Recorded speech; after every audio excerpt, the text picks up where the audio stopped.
What up, Long Beach? Welcome back to your home for everything local sports. It's JJ. And Mike. And Tyler, and this 562 Classic video is brought to you by Naples Rib Company, currently open for outdoor dining and takeout, so support the people that support Long Beach sports. We did this video originally as part of our first partnership with the Long Beach Post in 2008, and now we're coming back and doing a recall of this classic football game for the Long Beach Post. That's right, throwing it all the way back to Halloween Eve 2008. Jordan at Wilson quickly became the craziest game we ever covered together because it was one of our first games we ever covered together. Yeah, this, I'll be honest with you, this was so long ago, I barely remember this game. Just a regular season battle for third place and a guaranteed playoff spot. Wilson led by future NFL star Joel Bitonio. Jordan led by future NFL player John Timu. And what kind of game was it? It was this kind of game. Opening kickoff return for a touchdown by Anthony Smith. And JJ, talk us through this camera work here, buddy. I'm still learning. This is rookie year JJ, okay? Just off of college, getting into the professional world, figuring it out as we go, as you'll see throughout this highlight. Wilson wants to run the ball throughout 2008 behind Bitonio in that big line. They can't early, and this is too early for the double thump. We hadn't even created it yet. Double thump. Well, we've created it now. Then on fourth down, the aforementioned Timu, who is the safety, quarterback, kicker, and punter for this team, finds his guy Brendan, gets him down to the goal line, and Timu is going to sneak it in to give Jordan a 13-0 lead early on the road. Hard-nosed football from both sides. I mean, this game really looks like it's older than 2008, both in film quality and in style. Yeah, it looks like there should really be some jerseys duct taped up to expose the midriff. Trickeration here from Mario Morales and the Wilson Bruins. Stephen Barrett on the run, and then he's going to run this touchdown in, but he could not score the 2-point conversion. Moore League still working on kickers at this time. Timu, a great athlete. He could really throw the ball well into windows, but they had so much talent on that team. Hardman, who I mentioned before, Tyrese Francis, CJ Willie, Tommy Elliott, just a lot of different options and a ton of size up front as well to give him some time as you see that nice clean pocket for Timu to work out of as well. Wilson had elite dudes too, though. Ezel Rufin, as we called him in this highlight. The interception,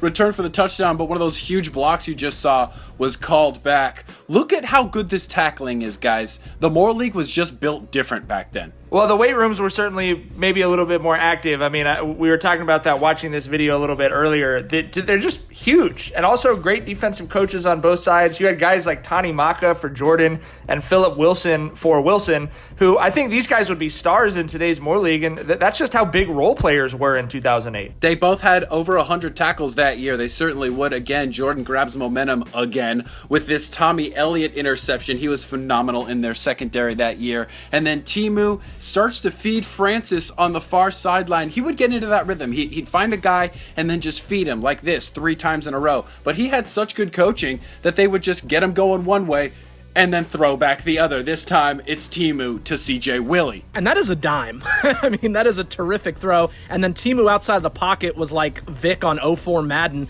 as his touchdown pass to Willie at the pylon gives Jordan another score, now 19-6, just before halftime. Oh, CJ Willie's? More trickeration.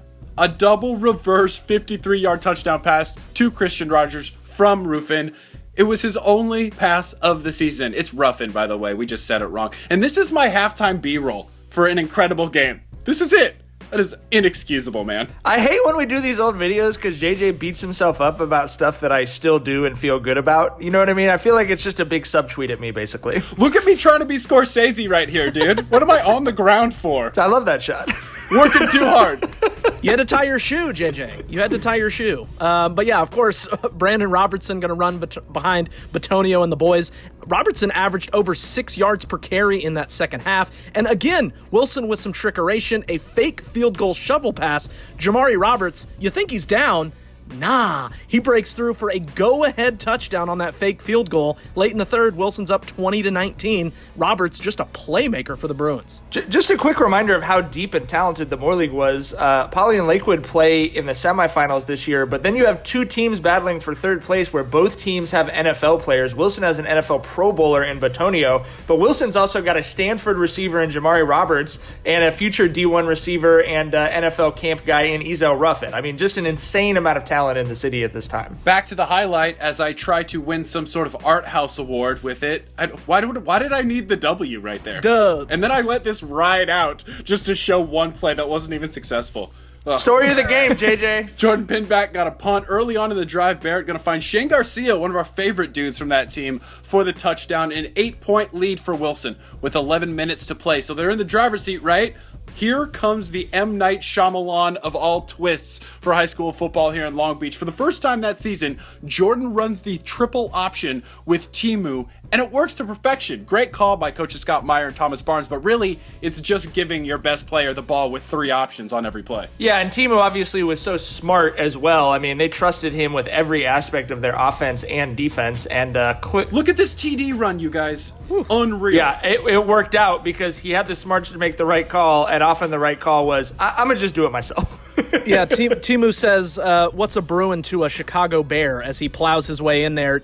Still down 2, though, didn't get the 2-point conversion. And going the other way, Timu, look at the tackle on Roberts. I mean, that guy was a one-man game-winning football player. Now, Princeton Bobo Fuimono, the other star at linebacker and running back, and then Tavita Palu pounding the ball. This looked like the Carolina Panthers with those 3 running options. Yeah, and Timu playing the role of Cam Newton, handing it off to 2 great backs. It is Palu with 19 seconds on the clock, you guys. He goes over the top, old-school football for the game-winning TD. Pretty special game. Obviously, both teams really wanting that third-place spot. Wilson did get into Jordan territory, but the Panthers are going to hold on to make the playoffs with that third-place spot, completing a 5-year rebuild for Scott Meyer over there. They had a playoff game at Mater Dei in a couple weeks after this, where they gave the Monarchs a good fight before going down in the first round. I think Scott Meyer actually turned some heads in high school football here in Southern California with that performance that the Panthers gave the Monarchs in that game, because Meyer then goes on to coach and win CIF championships at Corona Del Mar, and he would get the head coaching job in the Trinity League at Servite. Got to update the players, too. I mean, they're doing all right. Like you said, Joel Bitonio, Bubba, one of the best offensive linemen in the league right now. And John Timu, after a career with the Bears, is actually back coaching in Chicago with the Bears. It's one of our best where are they nows, so we had to take full advantage of it. Well, and JJ, let's be really honest. These Jordan Wilson games, we had our pick. They just always seemed to be really exciting, interesting games. We always knew that if you went to go cover one of these games, you were going to come back with a crazy video. And it kind of all started right here in 2008. If nothing else comes out of these closures and the shutdowns and us having to do these 5-6-2 classics just to scratch the itch that is high school football right now, at least I'm learning what I'm doing wrong, and we'll come back that much better when the season does continue in January. Knock on wood. Let us know what Long Beach highlight you want us to recall as part of our partnership with the Long Beach Post.